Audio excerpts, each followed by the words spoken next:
ताजा अपडेट के लिए देखते रहिए CNC news India. CNC news India को सब्सक्राइब करें और बेल आइकन को प्रेस करें। नमस्कार दोस्तों, सीएनसी न्यूज इंडिया पर आपका स्वागत है। आज हम आपसे बात करेंगे हरियाणा की राजनीति पर एलनाबाद में होने वाले उपचुनाव को लेकर। एलनाबाद विधानसभा क्षेत्र से अभय सिंह चौटाला ने किसानों के समर्थन में इसी साल 27 जनवरी को अपना इस्तीफा दे दिया था। इस्तीफे के बाद खाली हुई सीट पर यूं तो मई में या जून में चुनाव होने संभावित थे, लेकिन कोरोना के चलते चुनाव आयोग ने इस चुनाव को स्थगित कर दिया।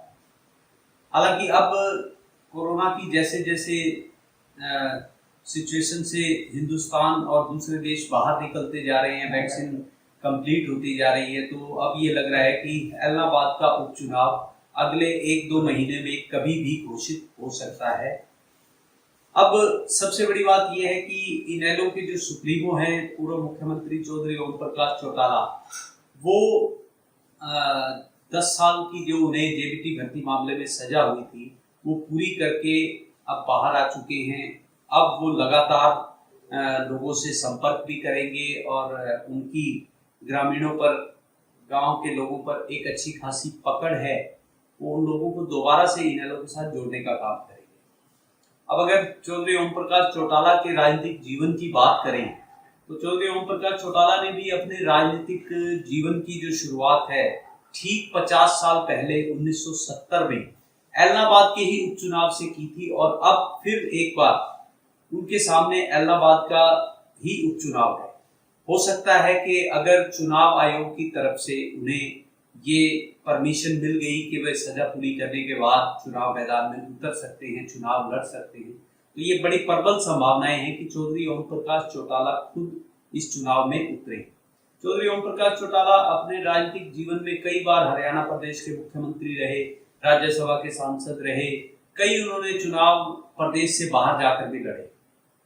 तो अब देखने वाली बात ये रहेगी कि जब ऐसे समय में जब किसानों का आंदोलन जारी है और किसान किसी भी पार्टी के नेता को गांव में नहीं घुसने दे रहे, हालांकि बीजेपी का तो लगातार विरोध आप लगातार देख रहे हैं कि किस तरीके से रोजाना उनके मंत्रियों का, मुख्यमंत्री का, उप मुख्यमंत्री का रास्ते में कहीं भी किसी कार्यक्रम में जबरदस्त विरोध किसानों के द्वारा होता है। तो अब ऐसे में इनेलो के लिए एक ये बहुत बड़ी संजीवनी कहा जा सकता है कि उनके पुत्र ने, चौधरी ओम प्रकाश चौटाला के पुत्र अभय सिंह चौटाला ने किसानों के समर्थन में इस सीट से त्याग पत्र दिया था। और अब जब उपचुनाव होता है, चाहे चौधरी ओम प्रकाश चौटाला लड़े, चाहे अभय सिंह चौटाला लड़े, या उनके परिवार का कोई और सदस्य चुनाव में लड़े, या उनकी पार्टी का कोई भी लड़े, तो उसके लिए एक ही प्लस पॉइंट ये जरूर रहेगा कि उन्हें गांव में लोगों का पूरा समर्थन मिलेगा इस बात को लेकर कि अभय सिंह चौटाला ने इस सीट को किसानों के हक में छोड़ा था। तो अब आने वाले दिनों में हरियाणा की राजनीति में बीजेपी, जेजेपी और इनेलो, कांग्रेस, ये सब एलनाबाद के उपचुनाव को लेकर आमने सामने दिखाई देने वाली है। लेकिन जैसा कि हमने आपसे बताया कि इनेलो के लिए ये प्लस पॉइंट रहेगा कि इनेलो का एक तो एलनाबाद गढ़ है।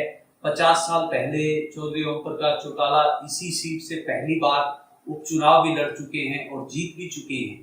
तो एलनाबाद उनके लिए प्लस पॉइंट रहने वाला है। लेकिन आने वाले दिनों में किस तरीके से राजनीति, किस करवट बदलती है, ये तो देखने वाली बात होगी। आप हमारे साथ लगातार इसी तरह जुड़े रहिए। हरियाणा की हर एक अपडेट के लिए आप हमारे चैनल को फॉलो कीजिए, हमारे पेज को लाइक कीजिए, हमारे चैनल को सब्सक्राइब कीजिए। आपका बहुत बहुत धन्यवाद।